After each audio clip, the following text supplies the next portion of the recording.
Welcome to the Kolbecast episode 174. Thank you for joining us. Check your international plan, because today Anthony D'Ambrosio joins Bonnie and I from Poland. Anthony is and has been working on a 12 Angry Men meets Passion of the Christ film, Kolbe's Passion. We discuss the work and art of storytelling and the inspiring life and death of St. Maximilian Kolbe, but also find room for discussions of suffering and the faith, and grappling with despair and disillusionment in modern life. We hope that you'll enjoy the show.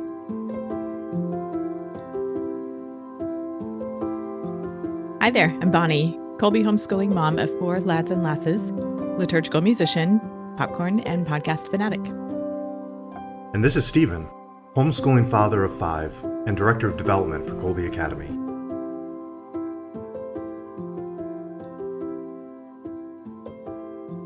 Stephen, what's a good word today?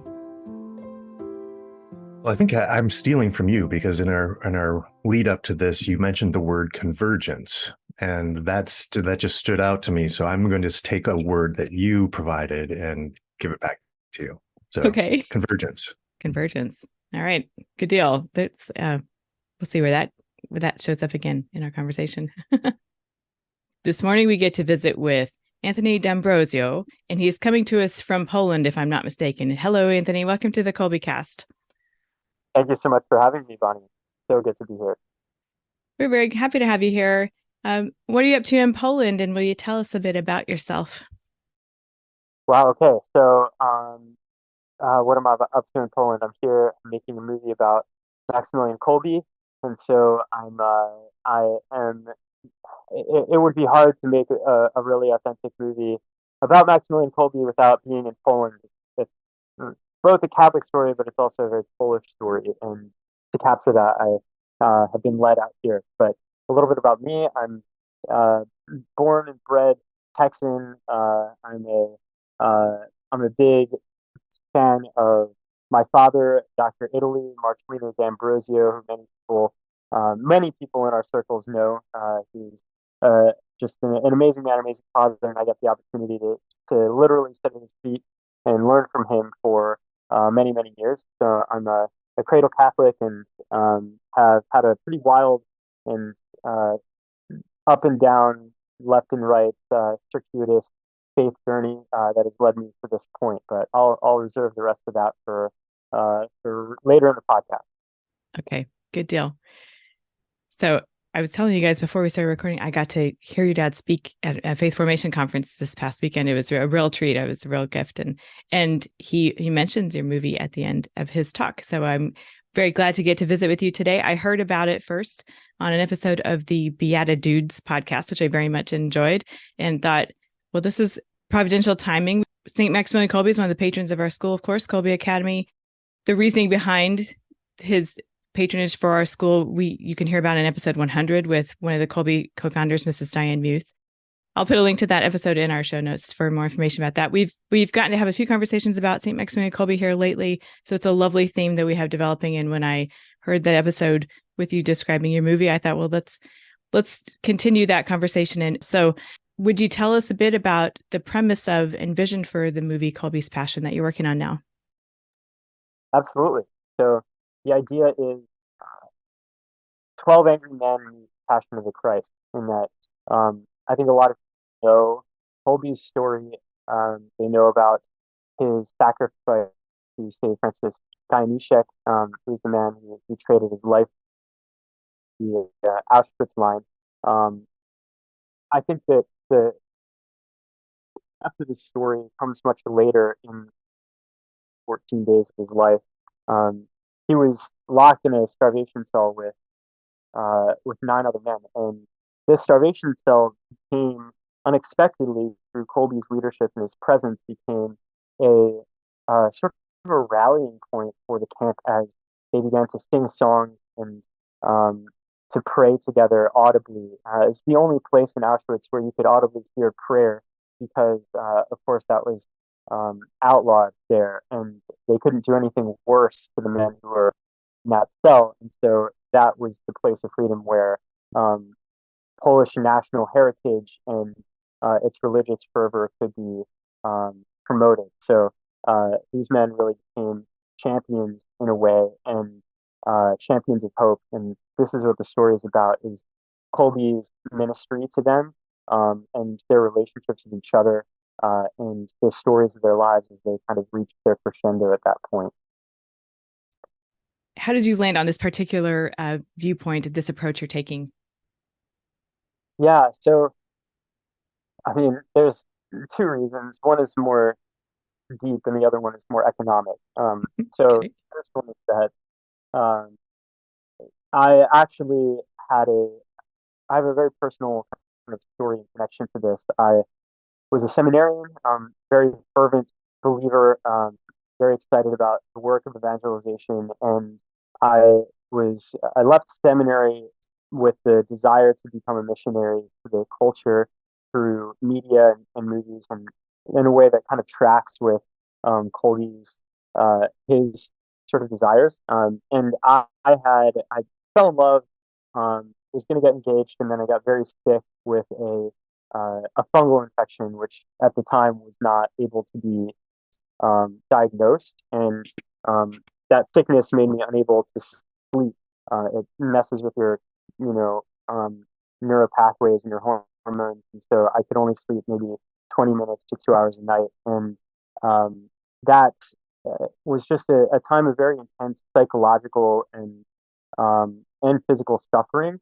And the relationship that I had, we had to part ways because I couldn't move forward into marriage. And it really felt like the life kind of put in front of me that all of the plans that had been working in my life, all of them fell apart in this moment. And I had to ask God why He would let all of that happen. And I entered into a time of very deep um, wrestling, grappling with God. And when I found the story of Kolbe, it I felt immediately that there was this uncovered part of his story of his relationships with these other men who were grieving and who were facing great suffering ahead of them and facing their deaths. And I needed a priest, I needed a pastor and a saint to sort of guide me through that time. And that's what Kolbe did through my meditations on him and his story. So this movie really is the fruit of that meditation and of that time of suffering in my life.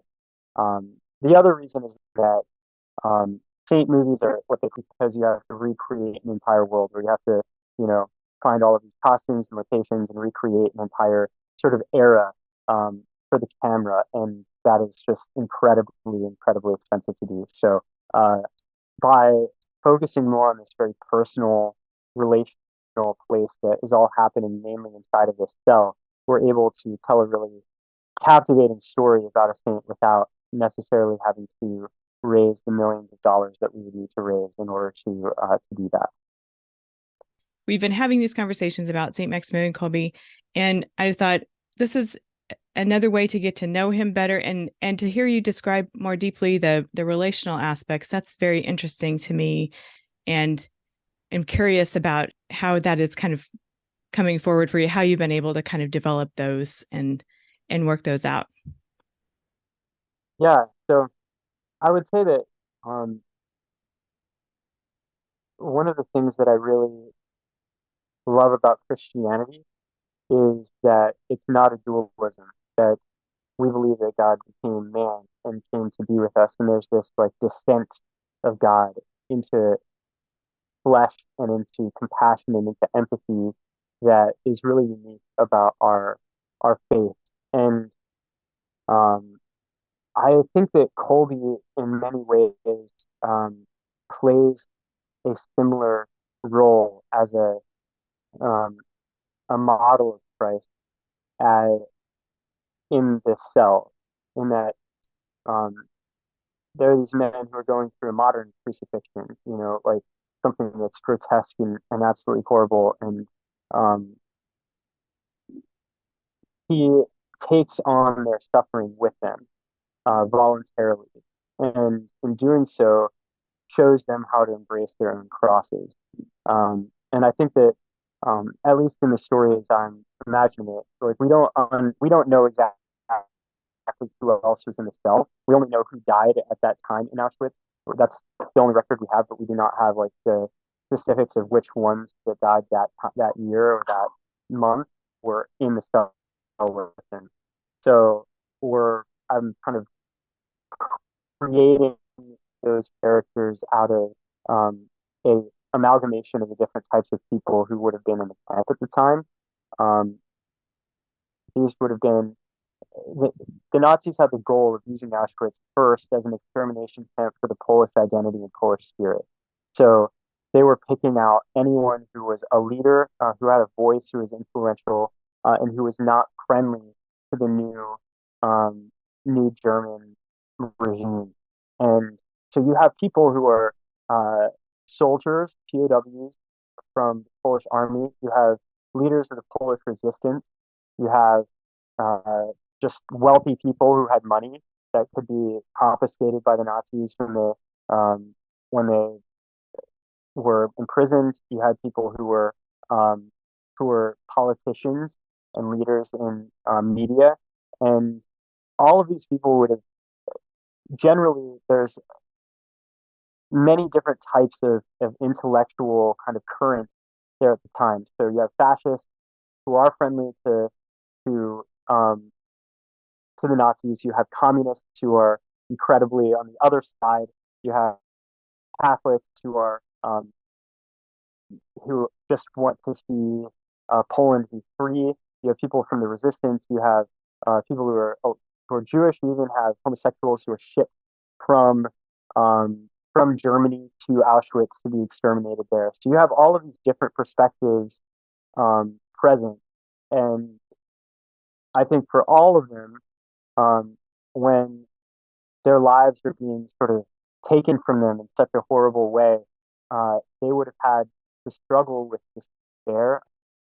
Um, if there's no rescue for us, why not? Honestly, why not kill ourselves right now to get it over with? Why endure the next 14 days of suffering uh, to the end just for the sake of staying alive and suffering? And so Kolbe would have really had to be vulnerable and with himself. I think he would have had to be very gentle and be very patient and tender towards them to hold them in their grief and to be present with them in their doubt, so that they would give him an ear to be able to, uh, yeah, to speak into that for them. So that's really how the movie kind of takes its approach to this moment. From a creative standpoint, what's I mean, what's easier? Is it easier to have kind of the historical thing and you're trying to recreate that, or do you prefer this, like you could pick from this broad, different people from different backgrounds and different things that they're personally struggling with, and trying to put that all into your narrative, your story? Is one easier or better?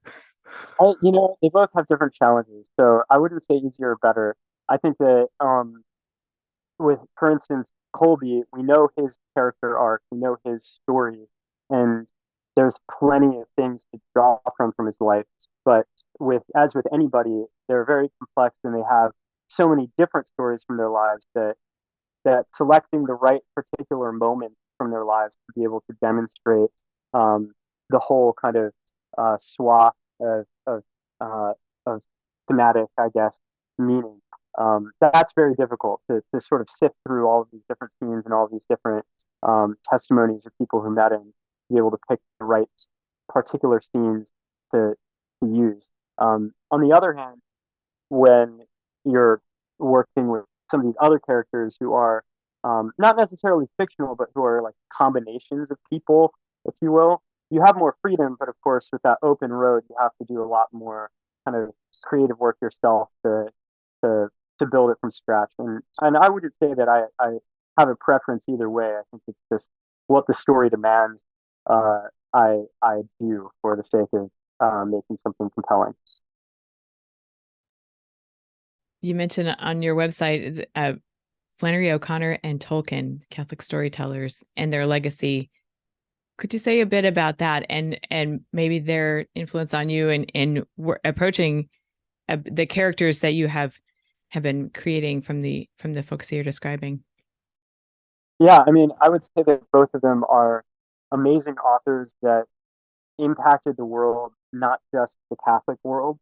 And I think uh, it's a big gulf that I would like to jump over. The making something just for Catholics that is only understood by and seen and consumed by Catholics versus something that is by Catholics for the world that is a perhaps a gift of our theology, but interpreted and digested through, I guess, the lens of our modern culture and written to speak to the problems of our modern culture. And I think both Tolkien and Flanagan O'Connor were masters of that, of translating our theology and our tradition into something that was entertaining and interesting and sort of lightning rod for the time.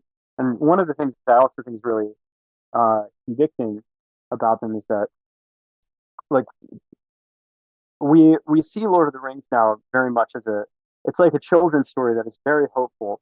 But if you really, remember reading it, it's very dark. The sense of impending doom is just absolutely pervasive throughout the book. You know that the the people who have the ring are like small and tiny compared to the power that is coming against them. And of course, this is very influenced by the Second World War and the sense of apocalypse and evil that was growing at the time. But Tolkien was not shy about writing something really accurately um, grappled with darkness and sin and death. And I think that as Americans, at least, I wouldn't say that this is true for the European church, but um, as Americans, I think that we've become very accustomed to really feel good stories about faith that are incredibly positive, but that don't fully give the devil his due. And I think it's part of why our our church's art and literature hasn't quite made it out of our own like cul-de-sac in the last century.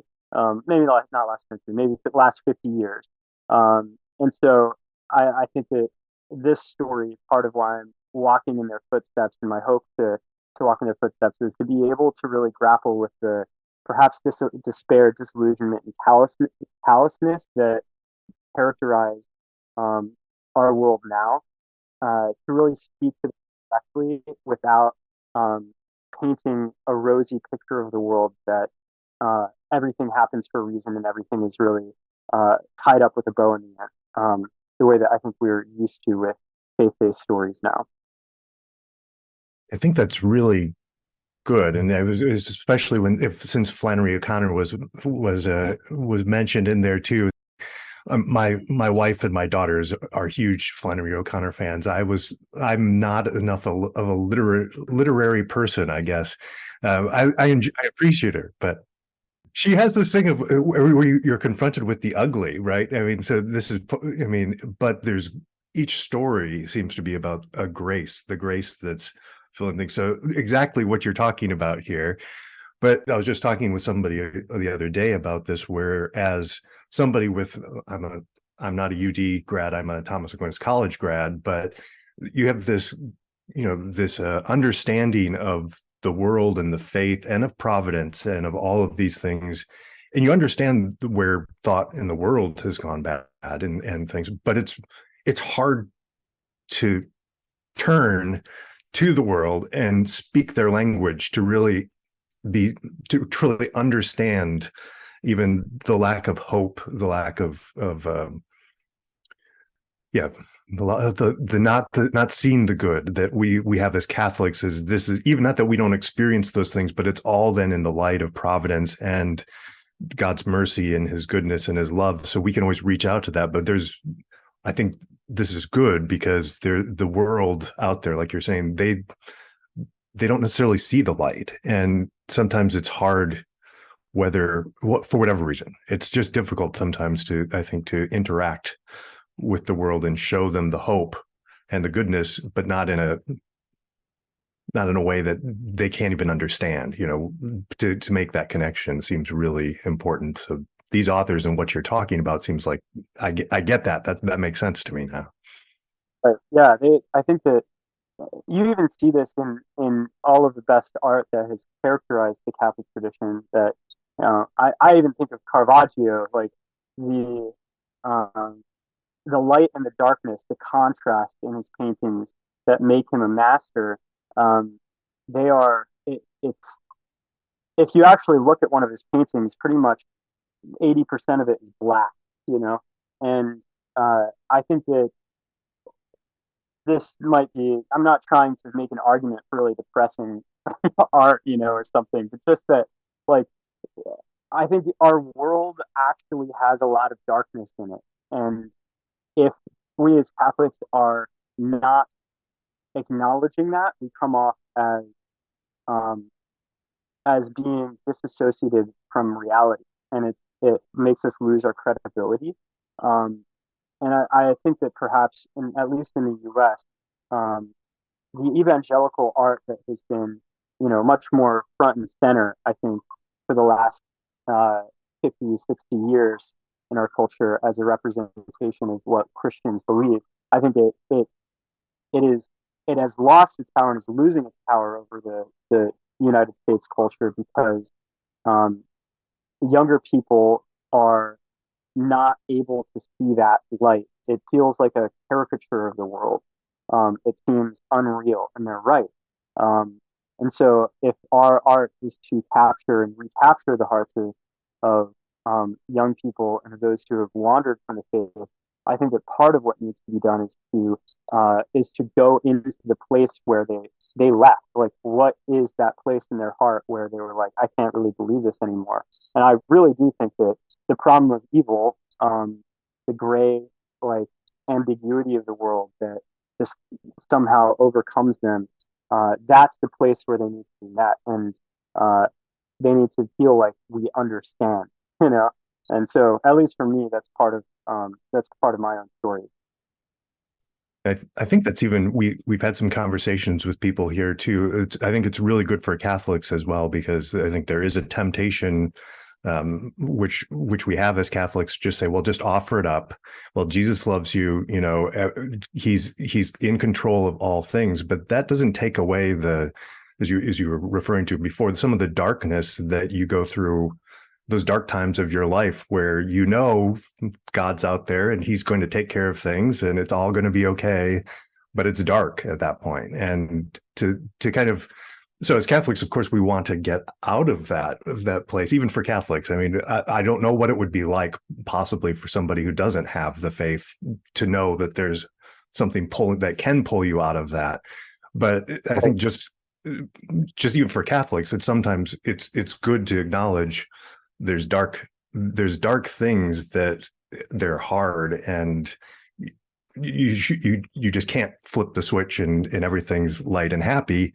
You've got to, right. There's a process of going through that dark valley, even though there's light at the end, I guess. But yeah, and I think too, it's at least for me, when I was going through my illness, it seemed to be very threatening to a lot of people for me to share about what I was feeling and thinking with them, because I could tell that they were reacting in some ways defensively to try and fix my world with something as fast as they possibly could. It's like, God has a plan. Here's my thought for why he might be letting you go through this. And of course, like, that kind of knee-jerk response is so far off from I would say probably anybody who's experienced this kind of illness, like, and chronic difficulty or suffering, when somebody else tries to do that to them, it feels so patronizing to the experience. Um, you know, People who've been through miscarriages or who've lost children or going through a divorce, um, these things are not easily fixed, and there isn't necessarily always a happy ending that God has planned for them, that is like, this is why you're going through it, that makes it all get tied up with a neat lesson. And I think our instinct to try and do that for each other in some ways shows our own discomfort with the an unresolved kind of relationship with suffering itself. And that's the beautiful thing I think about our faith is that we actually do have a tradition that has stared that in the face. We are the tradition that has Christ on the cross in front of us still in our worship. We haven't taken him off because it's so uncomfortable to look at. So anyway, that's these are just some thoughts that I have as we're finding our winding way into this conversation. Yeah, I think it's a good story. I mean, actually, the story you're telling is both hard and dark in that way, I guess, because there is no happy ending. Well, there's no happy ending in this world for those men in this encounter.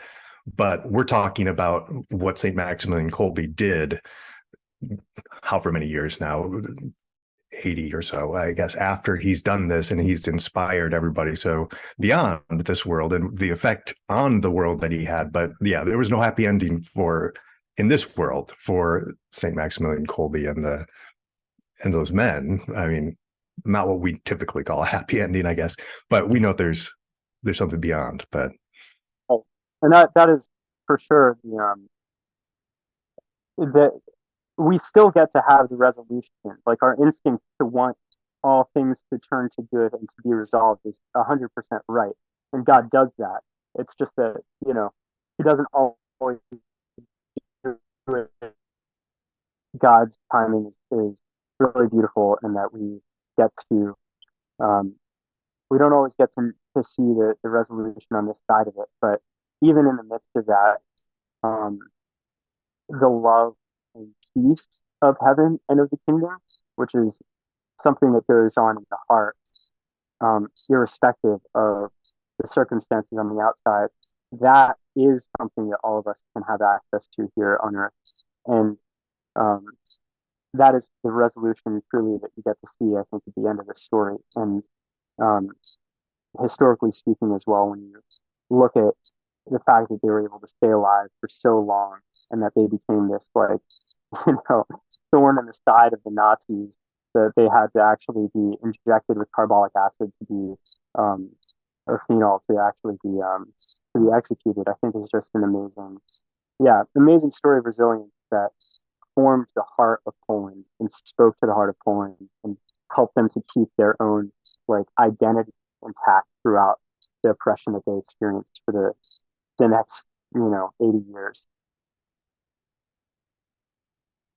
I'm curious to hear more about Poland. I wanted to just comment on something, going back just a little bit. The reality of right now is really hard. Whatever, if someone is experiencing something, and we all have them, right? This thing is really hard. It's hard right now. And just acknowledging the reality of that goes so far, I think. And I've been thinking a lot lately about how I respond to people who express their difficult things that are either happening right now or have happened to them that have formed them to where they are right now. I think I tend to overthink it, and to the point where I'm not sure that I make the response that I wish to, oh goodness, I don't wish to be patronizing. So I end up sometimes I wonder if I just end up not saying enough because I don't want to be patronizing. I don't want to spiritually bypass, or I don't want to gloss it over like, oh, it's all good, it's going to work out in the, any of that. So I have a hard time formulating the response I wish to say, like, I'm here with you at this. I'm so sad that has been your experience. I trust that it will lead somewhere eventually, but I know it's also really hard. So that's all a long thing. And then that makes it about me. So anyhow, all that's. No, I understand that. When we're facing somebody else's suffering, what can we say? It's, I really think that there's something sacred about that. Like, we have to take off our shoes because that's sacred ground. And it warrants extra silence for sure. So I think that's a much better baseline to stay with than words. Yeah, almost like the presence. Like I recognize what's going on. I'm here with you, and I don't want to. Yeah. Anyhow, okay. Yeah.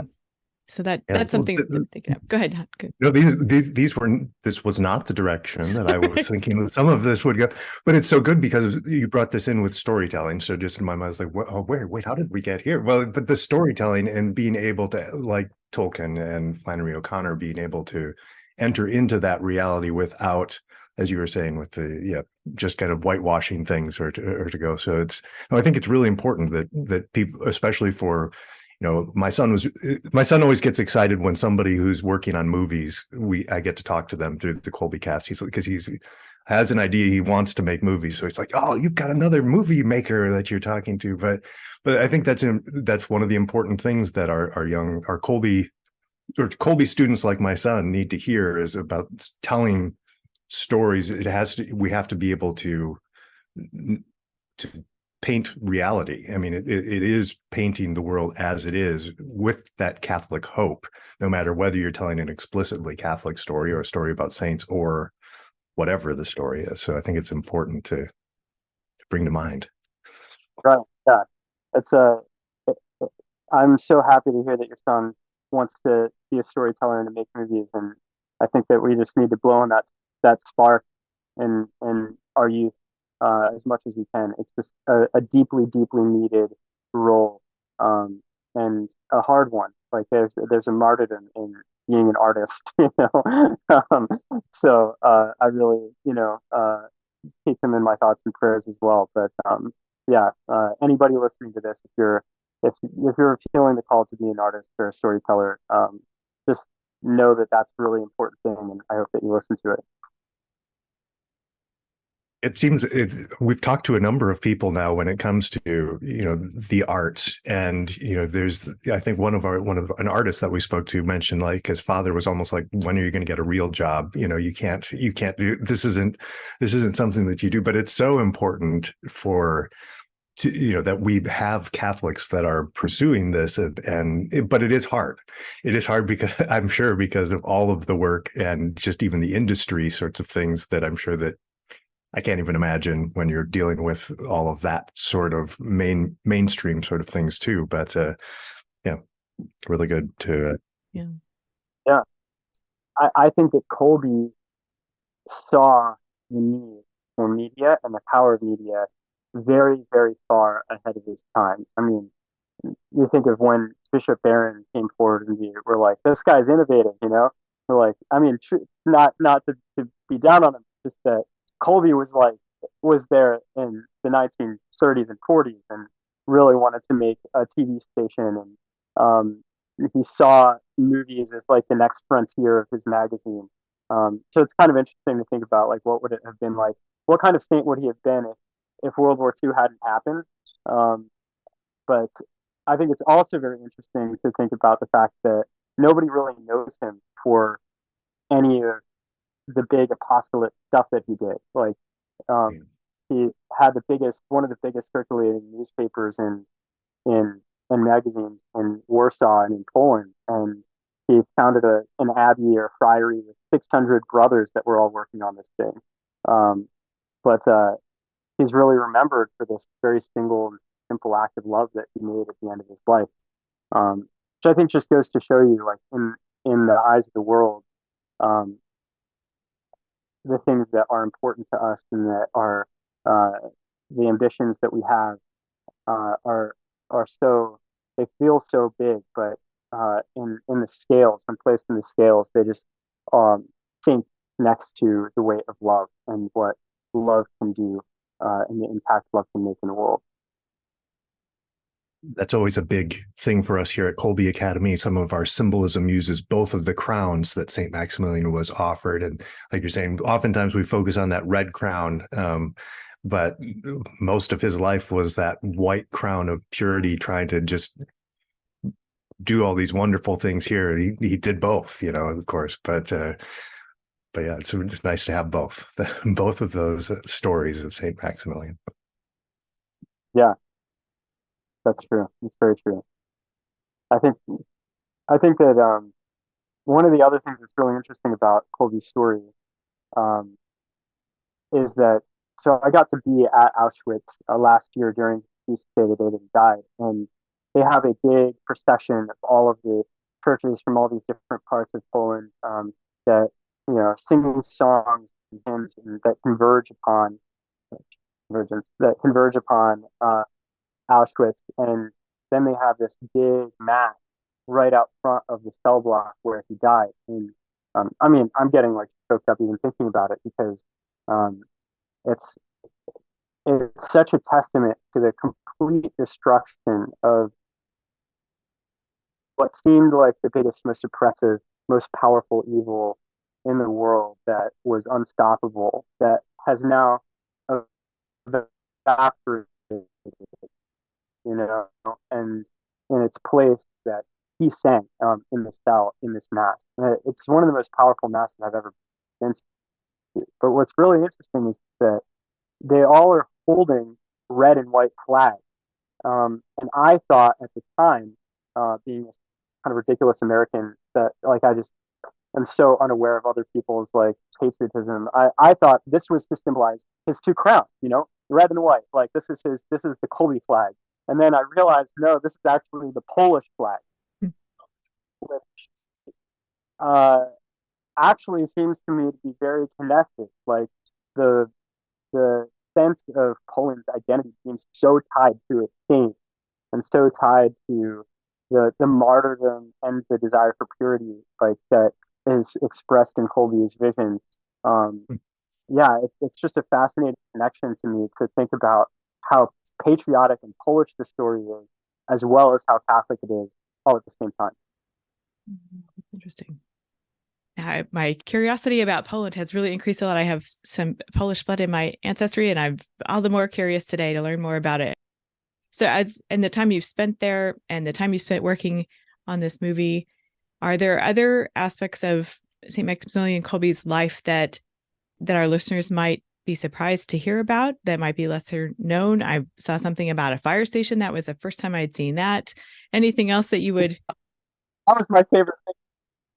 So I had no idea. I got to go to Niepokalano, which is the friary that he founded last year as I was working trip, and the historian there she shared with me all of the printing that they did. I mean, Kolbe even innovated in the machinery of printing at the time in order to make his presses as efficient as they needed to be in order to reach as many people as he was trying to reach. So this is a man who was, an innovator in his own right, not even just in theology. But one of my favorite things was that because they made such a big friary, and of course everything was wooden at the time, they sort of a town that like was built around this friary, very small, but they were really like the driving economic kind of factor in that area. And so they realized that there was no fire station, and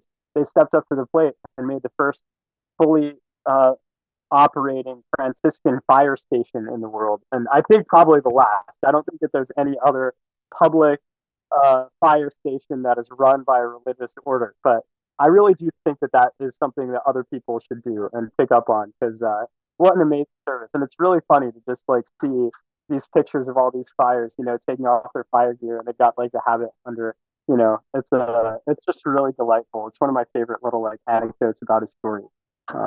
So yeah, that's the first I'd heard of that. That's neat. And there's so many other things I wish I could share. I know that we're kind of coming up on time here, but and there's many more little anecdotes that you learn about him in the movie if you do get to come and see it. Yeah. I want to ask you about how people are going to get to see it and things like that. Before we get to that, are there other lessons you're drawing from your time working on this, or themes that are emerging? Yeah. So I think I alluded to this when I was talking about how big of an influence that Kolbe was in his country. At least in my experience in the Catholic world, there is a very intense sort of drive for being politically active, and there's the apologetic movement, which really characterized, I think, the last 20 years, I guess, of Catholic culture. And that intellectual formation, I think, is very important. But that said,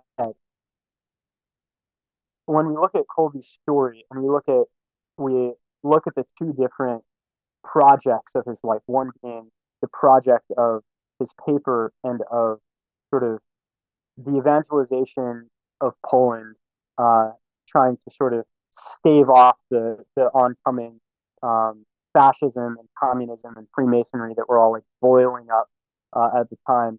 Um, Kolbe really failed when you think about it in the eyes of the world. He failed completely in his mission to convert Poland and keep it on track, if you will, through his intellectual, I guess, formation and through the writing of articles and the publishing of media and all of the more like political, I guess, ambitions that were present in his mission. Um, but his success came completely from a an act of love and of tenderness that was heroic and that made everything else that he did in his life kind of pale in comparison. And you can see in his story, I can't go into all of the little details and other little stories that kind of show and demonstrate this kind of movement in his life, but you can see that God had him on a path of slowly tenderizing him more and more towards the people that he was working with and the people that he was around, so that when he started out as this very fiery, very, very strict, incredibly conservative, many people would have said very rigid, at least from his order. He was a controversial person in his order, as many saints were. He went from that to somebody who was incredibly tender, never gave up one iota in terms of his ideals and in terms of his intellectual kind of beliefs. But when it came to the way that he was present to people in the end of his life, the true sainthood in him was in this love that was just like palpable in him for the people that were around him. Yeah, I could go into so many things, but he was even well loved, very loved by some of the Nazi commandants. And he was in another camp before he came to Auschwitz when the Nazis invaded, and um, he even wrote a letter to the mother of one of the commandants the in this other prison. And so it's just his breadth of love for people who did not believe a single thing that was in common with him was pretty amazing and pretty unique. So yeah, I would say that that's a theme that I think um, is a really big part of this movie, and I think a message that I want to draw out for the church to give us hope. Like, we don't necessarily have to win by the same instrument of this world, and we don't have to compete on the same like power dynamics, perhaps, that the world competes on. That like ultimately it's our presence and our love that really is the thing that people pay attention to, and it's the simple stuff that actually cuts through. I've heard you use that word tender several times throughout the conversation today, and that's really resonating deeply with me, thinking of just daily interactions, the harshness versus tenderness. It's something I'm going to carry with me and be thinking about a lot. That's kind of standing out to me at the moment. So the film is still in production currently. How can folks see it, be a part of it, all that sort of stuff? Yes, absolutely. So thank you for asking. Right now, people can see our proof of concept film, which is a short film that we made to give an idea of the story that we're trying to tell, and very powerful. That's on our website at colbecast.org.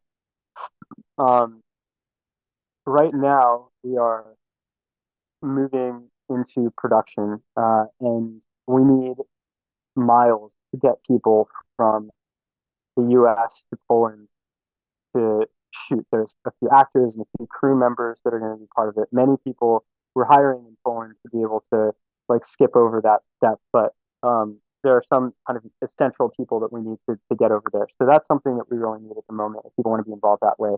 The other way, of course, is prayers. I mean, we are deeply in need of spiritual support. By asking our crew and cast and everybody who's in this project to ultimately like enter into Auschwitz for, the movie will be 2 hours, but in order to make it, we have to be living there for 2 months, in this fictional way, but we're entering into it spiritually. And that means that we're entering into a very kind of demonic spiritual memory and environment, and we need spiritual covering for that. So we really appreciate people can go onto our website and just sign up on our email list, and we'll send out prayer requests periodically as big decisions are happening, and as we feel like we need some extra firepower.